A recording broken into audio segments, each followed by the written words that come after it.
Dear student of class 7, आपको जैसा याद होगा हम हमारा एक न्यू चैप्टर पढ़ रहे थे जिसका नाम था वेस्ट मैनेजमेंट।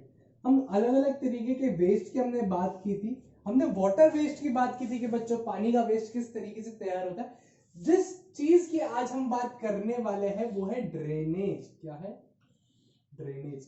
ड्रेनेज के बारे में हम देखेंगे ड्रेनेज क्या होता है, ड्रेनेज का काम क्या होता है और ड्रेनेज कैसे की जाती है, ड्रेनेज का एक सिस्टम किस तरीके से बनाया जाता है।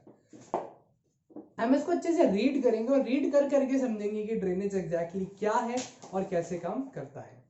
एट सम प्लेसेस, कुछ जगहों पे where proper drainage is not available. Drainage का मतलब होता है बच्चों नालियां। क्या होता है? नालियां। जो नालियां हमारे घर से पानी लेके जाती है, जो सड़कों पे होती है, जो बड़े बड़े नाले होते हैं, वो पूरा जो सारी चीजें कहलाती है वो क्या कहलाती है? ड्रेनेज। क्या कहलाती है? ड्रेनेज। अब प्रॉपर ड्रेनेज का मतलब होता है जो सही एकदम, जहां से पानी एकदम सही निकले, कहीं प्रॉब्लम ना आए, कहीं भी पानी इकट्ठा ना हो, कहीं पानी बिखरे ना, इस तरीके का जो सिस्टम कहलाता है वो प्रॉपर ड्रेनेज सिस्टम होता है। और जहां पर ऐसे सिस्टम नहीं होते, एट सम प्लेसेस, कुछ जगह पे where proper drainage system is not available, the waste water is collected. जो खराब पानी होता है, जो इकट्ठा, वो जो खराब पानी होता है, जो कचरे से निकला जा रहा है या फिर जो घर के डोमेस्टिक वेस्ट निकला जा रहा है, वो एक जगह पे इकट्ठा हो जाता है। It gets collected. These places are perfect for the flies and harmful microorganisms to develop. ये जो जगह होती है जहाँ पे गंदा पानी इकट्ठा कर दिया जाता है, मतलब नालियों का पानी इकट्ठा हो रहा है, बड़े बड़े नालों में पानी ऐसे इकट्ठा कर दिया जाता है, यही बच्चों जगह होती है जहाँ पे मक्खियां, मच्छर और तरह तरह के जो माइक्रो ऑर्गेनिज्म होते हैं जो अलग अलग बीमारियां हमको देते हैं, उन सब की पैदावार होती है। और ये यहाँ पे यही इसी जगह पे सारी चीजें पैदा होनी शुरू होती है। इसके बाद में बच्चों बात आती है किसकी? So proper drainage is very important for healthy living. एक साफ स्वच्छ जीवन जीने के लिए, एक अच्छा लिविंग जीवन जीने के लिए, क्लीन जीवन जीने के लिए हमें एक प्रॉपर ड्रेनेज सिस्टम की बहुत ज्यादा आवश्यकता है, बहुत ज्यादा हमारे लिए जरूरी चीज ये है। Open drains are also harmful because they attract flies which carry microorganism and human and cause illness. अब क्या होता है बच्चों, जो खुली नालियां होती है, जो नालियां खुली होती है, जो हम देखते हैं कि जिसमें से पानी बहता रहता है, जो खराब पानी वो बहता रहता है, वहां पे सारी मक्खियां जाके इकट्ठी हो जाती है और वही मक्खियां वहां से माइक्रो ऑर्गेनिज्म उठाती है और इंसानों तक पहुंचाती है और इंसानों में सारी बीमारियां हमको देती है। इसके बाद में बच्चों क्या होता है, इसके बाद में हमको बात दी गई है, besides there are greater possibilities of it getting clogged or choked because of people might throw plastic bags which might get stuck to prevent the flow of water. और क्या होता है, खुली नालियों की वजह से बच्चों कई बार क्या होता है, ये जो नालियां होती है चोक हो जाती है, ये इनमें कचरा फंस जाता है, कई बार प्लास्टिक के रैप्स फंस जाते हैं, कचरा जो लोग नालियों में फेंक देते हैं वो अटक जाता है और उसकी वजह से जो पानी इसमें से बह रहा होता है वो एकदम से अटक जाता है और पानी कहीं भी आगे नहीं जा पाता। Untreated or improperly managed sewage is a major source of groundwater contamination. जो खराब पानी जो इकट्ठा कर दिया जाता है, जो कचरा और जो गंदगी जो इकट्ठी कर दी जाती है पानी के साथ में, वो बच्चों क्या करती है, वो जो ग्राउंड वाटर है, जो हमारे जमीन के अंदर पानी है, उसको कंटेमिनेट, उसको गंदा करने के काम में गंदा करती है। कैसे? वो गंदा पानी ऊपर भरा हुआ रहता है, कुछ समय बाद वो पानी पूरा जमीन सोख लेती है और जमीन में जो साफ पानी है वो उसके अंदर मिल जाता है और वो जो साफ पानी है वो उसको भी गंदा कर देते हैं। इसके बाद में बच्चों, इसके बाद में जब हमको रीड करना है, रीड करने में हमारे पास क्या है, there should therefore be covered drainage system, but there should also be proper treatment plants or treating the wastewater so the groundwater contamination could be effectively checked.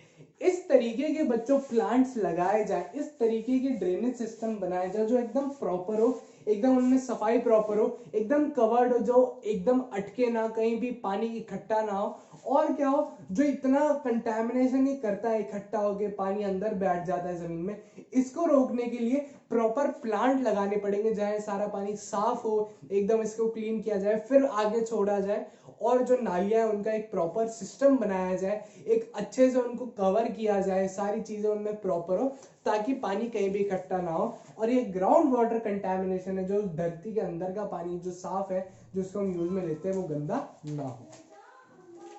Another problem is broken pipeline. एक और जो major problem होती है बच्चों नालियों के case में, drainage के केस में, वो क्या होती है, जो ब्रोकन पाइपलाइन, जो बच्चों पाइपलाइन डाली जाती है नालियों को बनाने के लिए, वो पाइपलाइन टूट जाती है।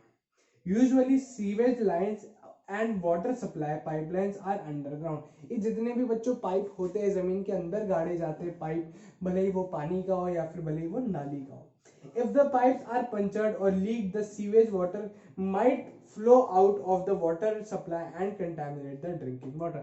ऐसा कई बार हो जाता है बच्चों, जो पानी के पाइप होते हैं फूट जाते हैं और जो उसी जगह से वो जो नाली का पानी है उसका भी पाइप डला हुआ है, पीने के पानी का भी पाइप वहीं से डला हुआ है, मान लीजिए दोनों में ही छेद हो गया, तो जो पीने का पानी है वो भी नाली के पानी के साथ साथ पूरा पूरा गंदा हो जाता है और हम उस पानी को आगे यूज में नहीं ले सकते।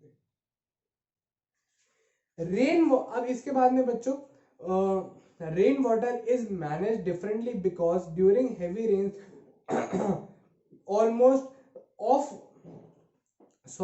rain is managed differently because during a heavy rain the amount of water may be too large for the ordinary drainage pipe to carry। बच्चों बारिश के समय के लिए अलग से नालियों का प्रबंध करना जरूरी है, क्योंकि जो नॉर्मल नालियां है उसमें इतना ज्यादा पानी नहीं दे सकते, जितना ज्यादा पानी बारिश से आता है बच्चों उतना ज्यादा पानी फ्लो नहीं कर सकता उन छोटी नालियों से। तो इसलिए बारिश के लिए अलग से नालियां प्रिपेयर की जाए, क्योंकि आपने देखा होगा कई बार जब तेज बारिश आती है सारी नालियां भर जाती है, उनसे सारा नाली का पानी जो होता है वो सारा बाहर आ जाता है। क्यों? क्योंकि वो बारिश के पानी के लिए नहीं है, उसमें हमारे घर का पानी जितना हम बहाते उतना ही जा सके, वो उस हिसाब से बनाई गई। Cities normally have separate network system for draining two kinds of water। अलग अलग तरीके के बच्चों वाटर को करने के लिए सिटीज में दो अलग अलग तरीके के ही सिस्टम बनाए जाते हैं, domestic sewage and rain water. Domestic sewage जो घर का पानी निकलता है बच्चों उसके लिए अलग नालियां, और जो रेन वाटर है जो बारिश से पानी आता है उसके लिए अलग नालियां। This is also because the rain water not need to be treated. और जो रेन वाटर वो इसलिए भी क्योंकि बच्चों जो रेन वाटर आता है जो बारिश का पानी होता है उसको ट्रीट करने की जरूरत नहीं है, उसमें कुछ भी हार्मफुल चीजें नहीं होती है। अगर हम उसको गंदा ना करें तो एकदम साफ होता है, हम उसको यूज भी कर सकते हैं। Of course, the treatment plant may not be able to treat such huge inflow of water।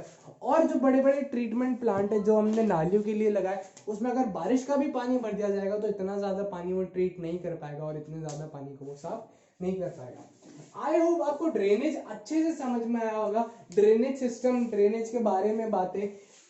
इसके बाद की चीजें हम किसी नेक्स्ट क्लिप में पढ़ेंगे। Thank you.